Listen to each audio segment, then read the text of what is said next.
What if the real reason your garden keeps failing has nothing to do with how hard you try and everything to do with which plants you chose? Picture two neighbors, same street, same sun, same amount of free time, which is not a lot. 6 weeks in, one garden looks like it's barely hanging on. The other one just keeps going.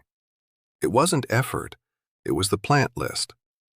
The gardeners who keep winning aren't working more. They just started with plants built to come back on their own. Today, 18 perennials that return every year. Handle the weeks you forget about them, and honestly, look better over time. Not subscribed yet?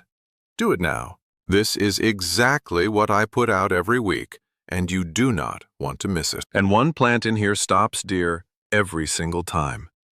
Not luck, straight biology. You will want to see that one. Let's get into it. Number 18. Daylilies. 80,000 varieties, zero effort. Before the unusual ones, start with the plant that offers more variety than any other perennial in existence. The American Hemerocallis Society has over 80,000 registered cultivars. That number means there is a daylily for every spot you are working with full sun. Part shade, clay soil, sandy ground, a flat bed, or a slope that drains too fast for most things. They multiply on their own.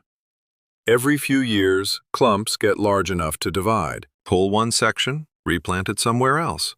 More plants, zero cost. Those same dense clumps crowd out weeds before they get started. Two things to know going in. Deer and rabbits do target daylilies, so high-pressure areas need a plan. And daylilies are toxic to cats. Not a rumor, a documented fact, so placement matters if you have one. Hardy in zones 3 through 9. Some newer cultivars now hold through zone 10. Number 17. Black-eyed Susan.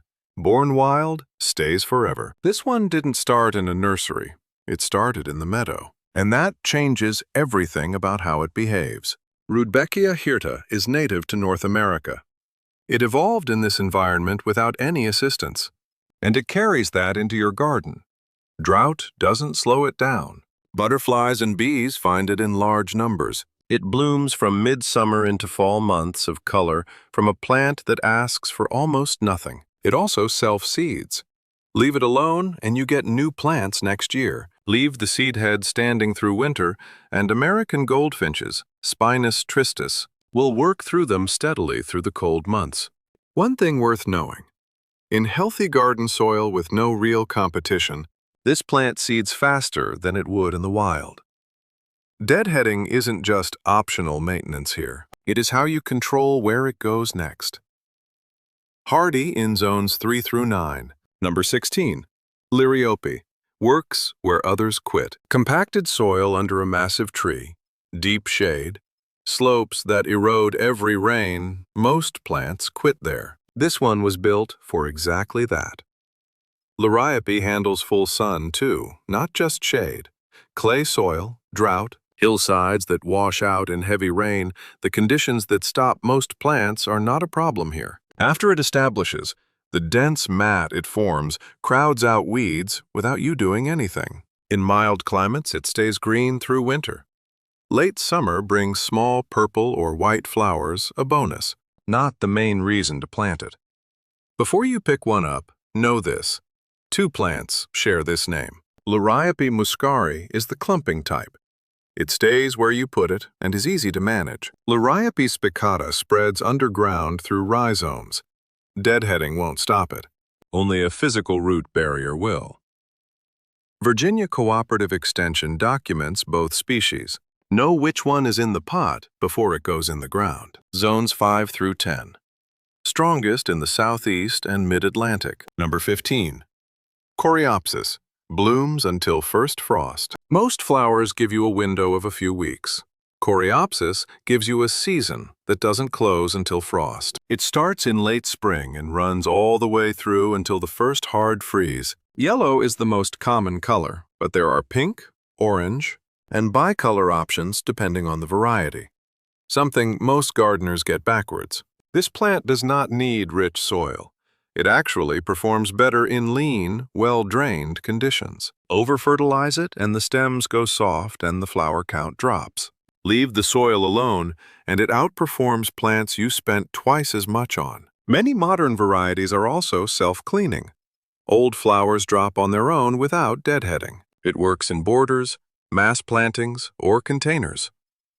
Threadleaf Coreopsis, the variety with fine, feathery foliage is one of the more cold-hardy selections in this family, holding through Zone 4, according to cooperative extension data. Hardy in Zones 3 through 9. Number 14. Blanket flower, built for brutal conditions. If you have brutal sun, minimal rain, and poor soil, most plants on this list will survive there. This one thrives there. Gaillardia is native to the Great Plains and the arid Southwest, according to USDA documentation. It wasn't built for good soil. It was built for punishing ones. The colors reflect that hot orange, deep red, ringed yellow. It blooms from early summer all the way through frost. One requirement, and it is not negotiable, well-drained soil. Roots sitting in persistent moisture is the fastest way to lose this plant. Get drainage right, and it asks for nothing else. It covers Zones 3 through 10, the widest hardiness range of anything on this list. After a few years, it scatters a light set of new seedlings nearby. Not aggressive, just more of what already works. Remove the spent blooms, and the flowering stays continuous. Leave them, and it keeps going anyway. Number 13. Coneflower. Feeds summer and winter both. A plant that feeds pollinators all summer and feeds songbirds all winter, without you changing anything. Which is, nothing is working twice as hard as it looks. Echinacea comes in purple, pink, white, orange, and yellow. Tall, daisy-like flowers that stand well above the foliage. It is a prairie native. Heat, drought, and poor soil do not slow it down the way they would a garden hybrid. Bloom runs from summer into early fall. Then comes the second job. Leave the seed heads after bloom and American goldfinches, Spinus tristis, and black-capped chickadees move in. They feed through those heads all winter long. Your garden stops being just a garden and starts being a place birds return to. Two real options. Remove the spent flowers and you extend the bloom window. Leave them and you run a bird feeding station that requires zero effort to maintain. Both are worth doing. Which one depends on what you want more. It naturalizes slowly over years, without taking over. Zone 3 to 9 handles cold northern winters and hot southern summers equally well. Number 12. Creeping Phlox. One planting, annual carpet. There is one moment every spring when this plant produces so many flowers so fast that the foliage disappears underneath them.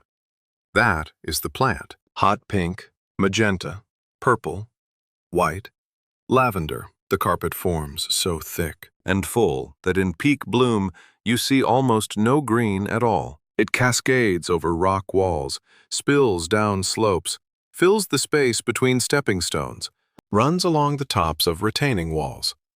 One planting, no repeat cost. After bloom, the show changes. A low, tight evergreen cover holds through the rest of the year. On hillsides, it holds the soil in heavy rain. On flatbeds, it keeps color when everything else has gone dormant. The yearly job is a light trim once the flowers finish. That is the full maintenance requirement. The Northeast and Mid-Atlantic get a longer run from this plant cool springs. Draw the bloom season out further than warmer regions see. Zones 3 through 9. The cooler your spring, the more dramatic the show. Number 11. Astilbe. Beautiful, but read this first. Most plants on this list forgive you for forgetting water. This one doesn't, and being upfront about that will save you from the single most common mistake. Feathery plume flowers in pinks, reds, whites, purples, and lavenders. The bloom window shifts with the variety early, mid, or late summer. Plant more than one selection, and the color carries for months. The exception in this list. Astilbe needs consistent water, not drought-tolerant once established, not recoverable from a long dry stretch.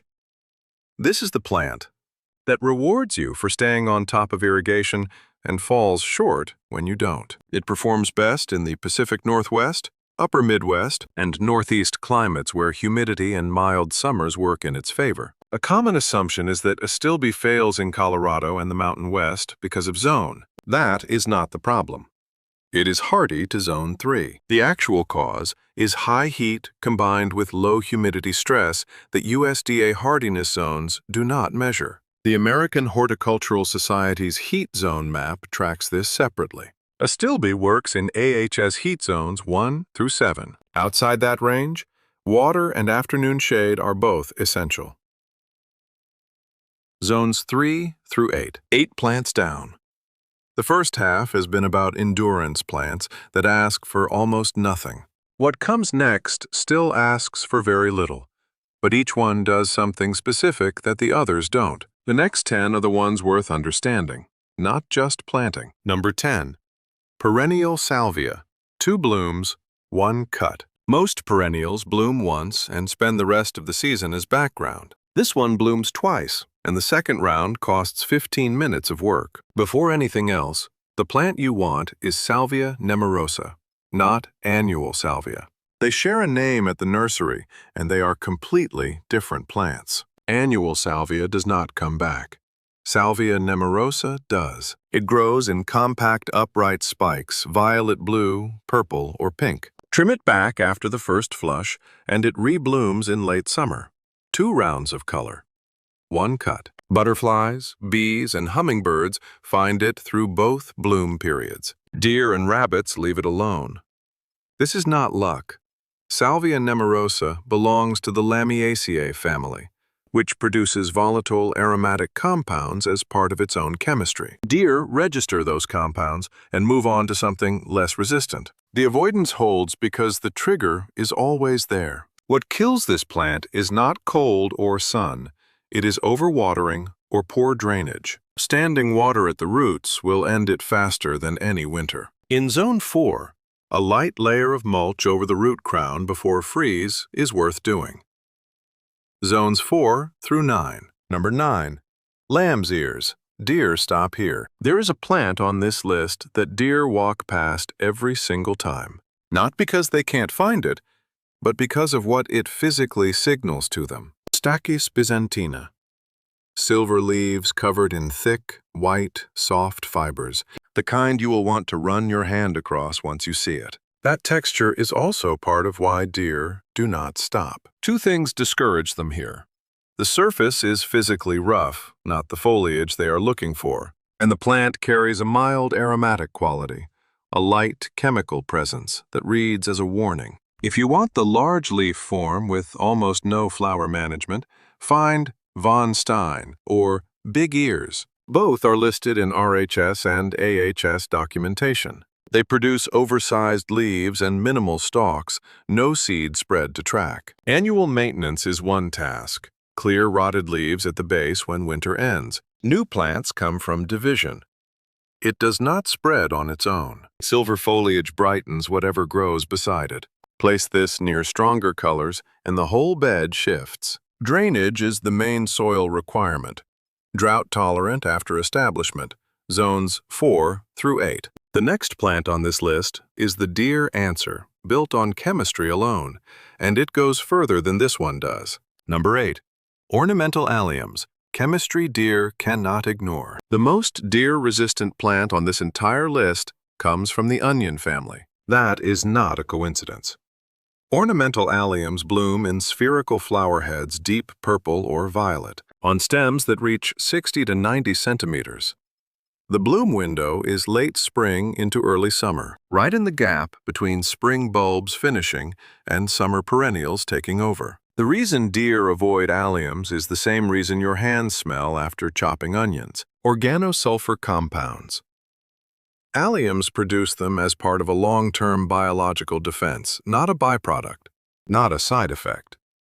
Deer olfactory sensitivity runs far sharper than a person's, and what alliums send out registers as a clear biological warning. There is no species of allium on the USDA Forest Service deer damage documentation, and none on the Penn State Deer Research Center's lists. The avoidance is on record. not anecdotal. Chemical ecology researchers have studied this compound class in Allium specifically for decades. Perennial bulb. Plant once, it returns each year and multiplies without help. Once the bloom finishes, the foliage drops off. Plant it between fuller perennials so the empty space isn't visible. Allium giganteum is the most dramatic selection in the family. Fully hardy to zone 4. No trimming, no feeding. Water until roots take hold, then walk away. Zones 4 through 9. Number 7. Sedum. Stores its own water. Sedum doesn't survive drought because it's tough. It survives because it stores water. That difference explains exactly what it needs from you, which is very little. The leaves are thick. That thickness is where the water lives, an internal reserve. The plant draws from when the soil has none left to give. Rocky soil, sandy soil. Blazing sun, sedum was not made to endure any of those. It was made to thrive in them. 2 forms to know. Low-growing creeping sedum works along rocks, walls, and between stepping stones. Upright sedum, autumn joy, is the best-known cultivar, grows taller, and moves through 4 phases across the year. Pale pink in late summer, deepening to rich rose at peak, shifting to rust bronze in fall, then holding as a dry column long after the rest of the bed is gone. That last phase is something few other plants can match. Missouri Botanical Garden documents Sedum acre at Zone 2 hardiness, the coldest rating of anything on this list. Most varieties hold zones 3 through 9. The consistent mistake with sedum is feeding it too much or letting it sit in wet soil. Both work against the same biology that makes it worth planting. Lean soil that sheds water fast is where it outperforms plants that need far more attention. Number 6. Hostas. 2 warnings most skip. Hostas earned their place here, but they come with 2 warnings most videos quietly skip, and you're getting both up front. The foliage is the entire point. Large, architectural leaves in deep green, blue-green, golden chartreuse, and variegated combinations. Varieties range from 6 inches wide to 4 feet across, so there is a size for almost any space. These are shade plants that do not need sun to look like they belong. Warning 1.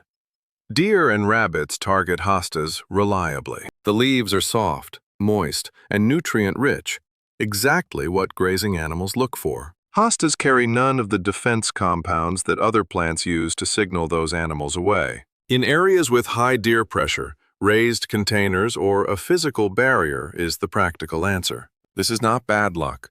It is predictable biology. Warning 2. In humid regions, especially the Pacific Northwest, slugs cause surface damage on the leaves. Iron phosphate slug bait handles this effectively and is documented as pet-safe in cooperative extension publications. The fix takes about 30 seconds and costs very little. That is worth knowing before you assume the plant is failing. Once hostas are established in the right shade spot, they hold up to dry spells better than most people expect. Clumps grow wider every year without any intervention. Zones 3 through 9. For very cold northern or warm southern climates, check the specific variety. Number 5. Lavender. Soil kills it, not cold. If lavender died in your yard, you were not given the complete picture. The plant didn't fail, the conditions did. And here is what needed to be explained from the start. Lavender has one requirement most planting guides understate: after rain. The water needs to be gone from around the roots within hours, not days. Roots held in wet soil enter a low oxygen state and break down from below. The plant looks alive at the surface while it is already dying underground. This is why lavender seems to fail suddenly. It was not sudden. Heavy fertilizing shortens its life and reduces the oils. The less you add, the longer it performs. The USDA Plant Hardiness Zone Map. planthardiness.ars.usda.gov measures one thing: the coldest temperature a region sees in an average winter, a single variable. It does not measure how fast water moves through your soil, or whether clay holds moisture against the roots for months. Zone 5 in Memphis. Clay soil, wet winters, lavender fails. Zone 5 in New Mexico. Sandy, fast-shedding soil. Lavender grows well. Same zone number. Opposite results. The variable that determines success is how quickly water leaves the root zone. Lavandula produces linalool and camphor fragrant monoterpenes that appear in essential oil research as deterrents to grazing animals and insects. Near a patio, mosquito activity drops noticeably. Lavandula angustifolia is the hardiest species, zones 5 through 9.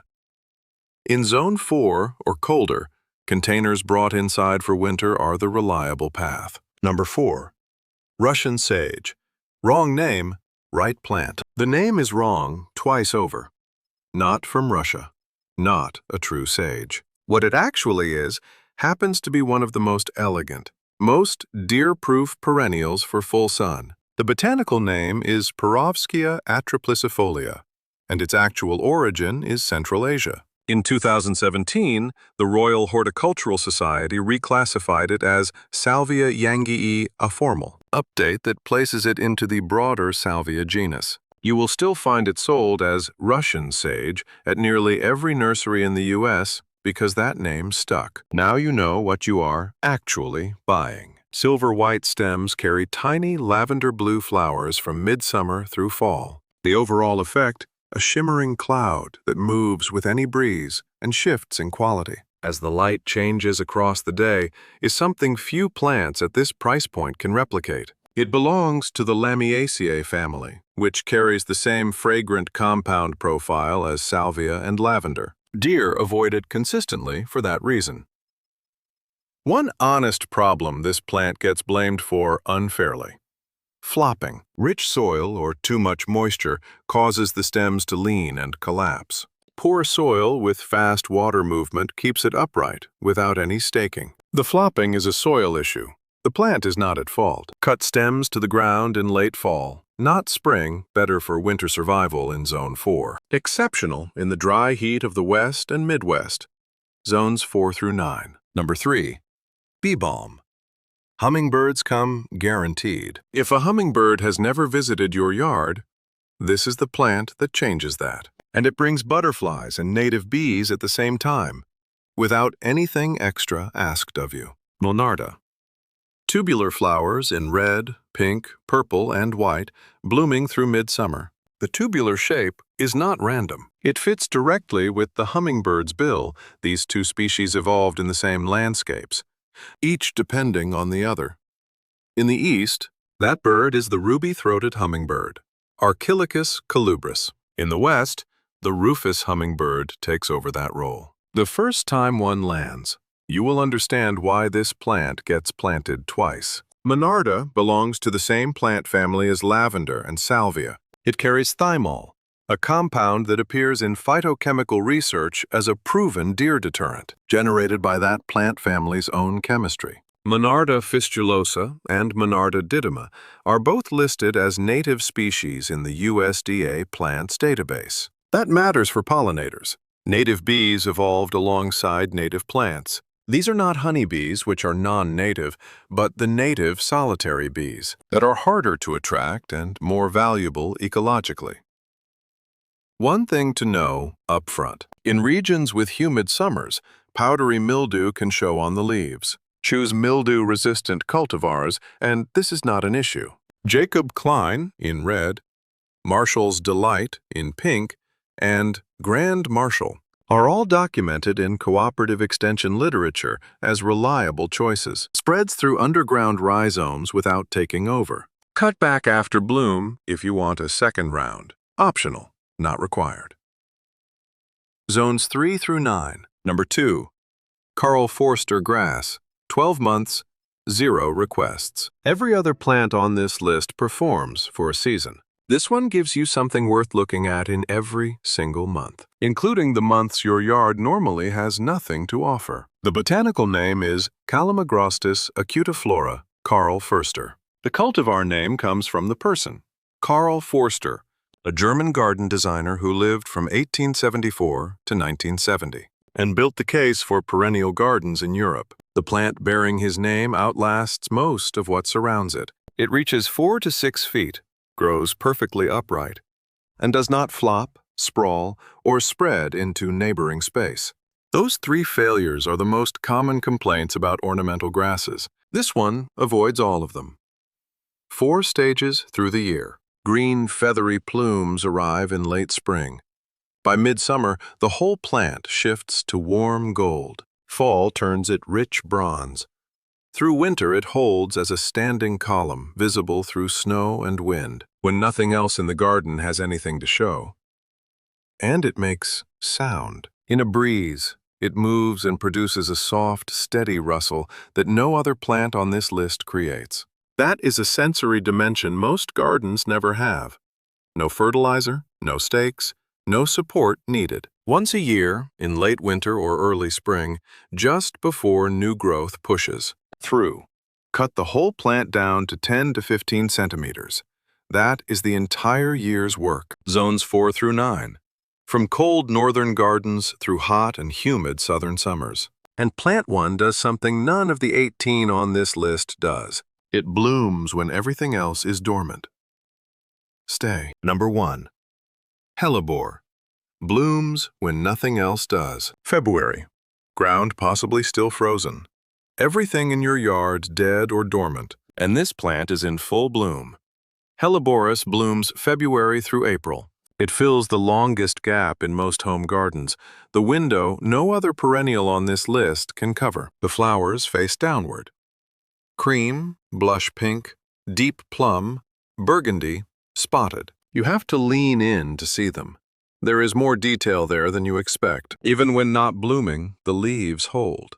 Deep green through winter. A visual anchor when the rest of the bed has nothing. The deer resistance here is the strongest of anything on this list. Helleboris contains helleborin and hellebrin cardiac glycosides that appear in toxicology literature. These belong to the same family of compounds as digitalis in foxglove. Grazing animals evolved to avoid this entire compound class over thousands of years. The response is not learned behavior that can be unlearned. It is hardwired. It thrives in deep shade under large tree canopy, where most other plants in this kind of shadow struggle. It seeds itself slowly and builds a quiet, wider colony over years without spreading aggressively. Expect the first 1 or 2 seasons to move slowly.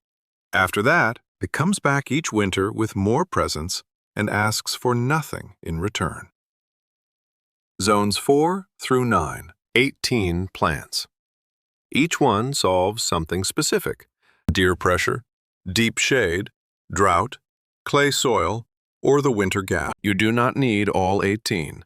Pick 3. Start with the one that matches your biggest problem right now. If you're not subscribed yet, now is the time. This is exactly the kind of content I put out every single week. Drop a comment with the problem you still haven't solved. That is how the next list gets built. The gardeners with the best gardens are not working harder than you. They just started with a different list. Now you have one.